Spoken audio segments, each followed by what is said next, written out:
ఇక అదేవిధంగా ప్రజాసేవలో నల్గొండ కార్పొరేషన్ చరిత్ర సృష్టించాలని నల్గొండ మున్సిపల్ కార్పొరేట్లకు మంత్రి కోమటిరెడ్డి వెంకటరెడ్డి పిలుపునిచ్చారు. మేయర్గా బుర్రి చైతన్యారెడ్డి, డిప్యూటీ మేయర్గా అష్రఫ్ అలీ ఏకగ్రీవంగా ఎన్నికయ్యారు. కలిసికట్టుగా పనిచేస్తే 100 కోట్ల ప్రత్యేక నిధులు కూడా మరి ఉంటాయని చెప్పి కోమటిరెడ్డి వెంకటరెడ్డి హామీ ఇచ్చినట్టుగా కూడా మరి ప్రచురించడం అయితే జరిగింది. 3 ఏళ్లు రాజకీయం వద్దు, ప్రగతే ముద్దు. నల్గొండ కార్పొరేటర్ ఒక మంత్రి కోమటిరెడ్డి పిలుపునిచ్చారు.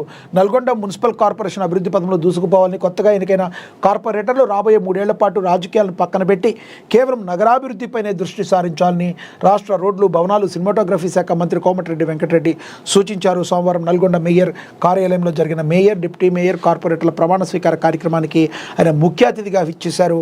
మేయర్ ఎన్నిక ఏకగ్రీవం కావడం శుభపరిణామని ఆయన కొనియాడారు. అనంతరం ఏర్పాటు చేసిన మీడియా సమావేశంలో మంత్రి మాట్లాడుతూ 48 మంది కార్పొరేటర్లకు శుభాకాంక్షలు తెలిపారు. ప్రజలు అప్పగించిన బాధ్యతను అంకితభావంతో నిర్వర్తించాలని, స్థానిక సమస్యలను మేయర్ దృష్టికి అవసరమైతే నేరుగా తన దృష్టికి తీసుకురావాలని సూచించారు.